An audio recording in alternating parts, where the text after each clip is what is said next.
Falcon. Bro, getting over it gameplay.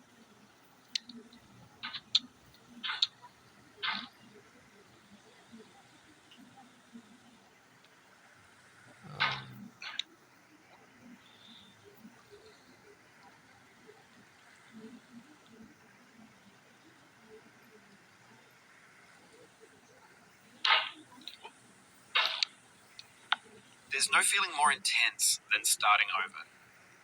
If you deleted your homework the day before it was due, as I have, or if you left your wallet at home, you have to go back after spending an hour in the commute. If you won some money at the casino and then put all your winnings on red but it came up black. If you got your best shirt dry cleaned before a wedding and then immediately dropped food on it. If you won an argument with a friend and then later discovered that they just returned to their original view. Starting over is harder than starting up. If you're not ready for that, like if you've already had a bad day, then what you're about to go through might be too much. Feel free to go away and come back. I'll be here. Alright, thanks for coming with me on this trip. I'll understand if you have to take a break at any point. Just find a safe place to stop with the game. Don't worry, I'll save your progress always, even your mistakes. This game is a homage to a free game that came out in 2002 titled Sexy Hiking. The author of that game was Jazor, a mysterious Czech designer who was known at the time as the father of B games. And B games are rough assemblages of found objects. Designers slap them together very quickly and freely, and they're often too rough and unfriendly to gain much of a following. They're built more for the joy of building them than as polished products. In a certain way, Sexy Hiking is the perfect embodiment of a B game. It's built almost entirely out of found and recycled parts, and it's one of the most unusual and unfriendly games of its time. In it, your task is simply to drag yourself up a mountain with a hammer. That act of climbing, in the digital world or in real life, has certain essential properties that give the game its flavor. No amount of forward progress is guaranteed. Some cliffs are too sheer or too slippery, and the player is constantly, unremittingly in danger of falling and losing everything. Anyway, when you start Sexy Hiking, you're standing next to this dead tree that blocks the way to the entire rest of the game. It might take you an hour to get over that tree. A lot of people never got past it. You prod and you poke at it, exploring the limits of your reach and your strength, trying to find a way up and over. And there's a sense of truth in that lack of compromise. Most obstacles in video game worlds are fake. You can be completely confident in your ability to get through them once you have the correct method or the correct equipment or just by spending enough time. In that sense, every pixelated obstacle in Sexy Hiking is real. The obstacles in Sexy Hiking are unyielding, and that makes the game uniquely frustrating. But I'm not sure Jazzuo intended to make a frustrating game. The frustration is just essential to the act of climbing, and it's authentic to the process of building a game about climbing. A funny thing happened to me as I was building this mountain.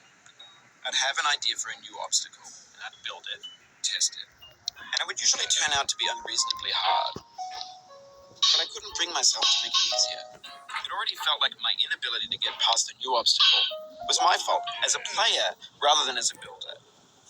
Imaginary mountains build themselves from our efforts to climb them, and it's our repeated attempts to reach the summit that turns those mountains into something real. When you're building a video game world, you're building with ideas, and that can be like working with quickset cement. You mold your ideas into a certain shape that can be played with, and in the process of playing with them, they begin to harden and set until they're immutable, like rock. And at that point, you can't change the world, not without breaking it into pieces and starting fresh with new ideas.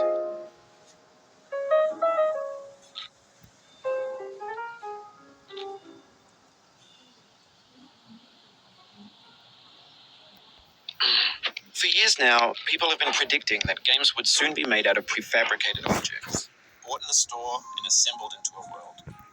For the most part, that hasn't happened, because the objects in the stores are trash. I don't mean they look bad or that they're badly made, although a lot of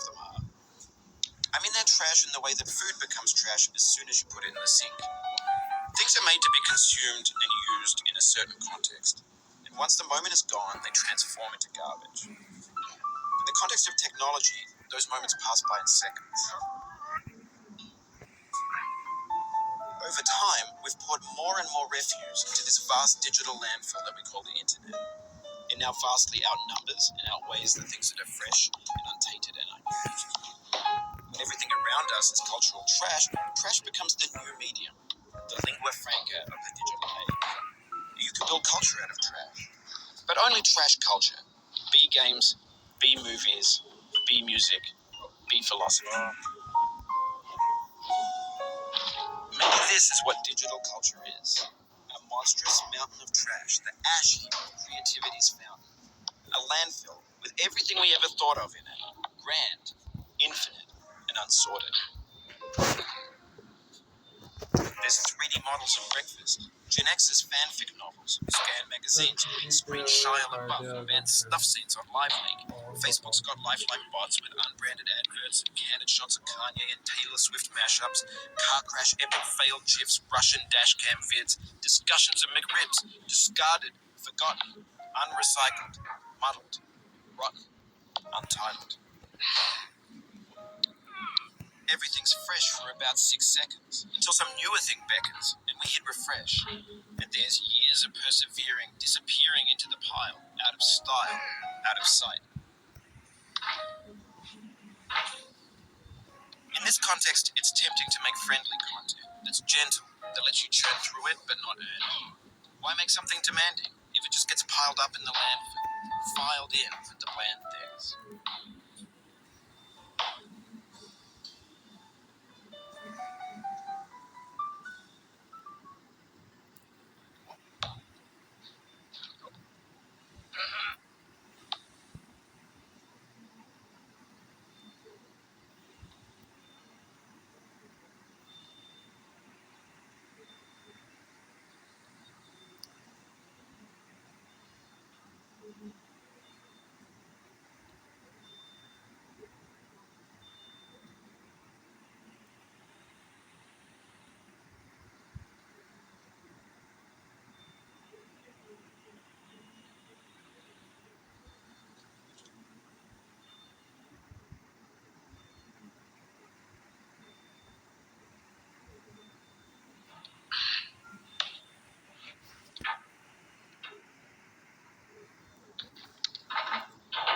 When games were new, they wanted a lot from you. Daunting you, taunting you, resetting and delaying you. Players played stoically. Now everyone's turned off by that.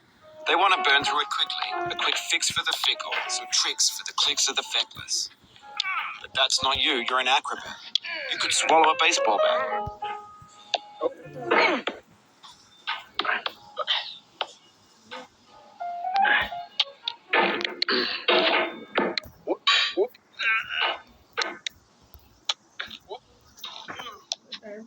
एक second रुक जा। लोग जलाओ जाओ fridge के ऊपर।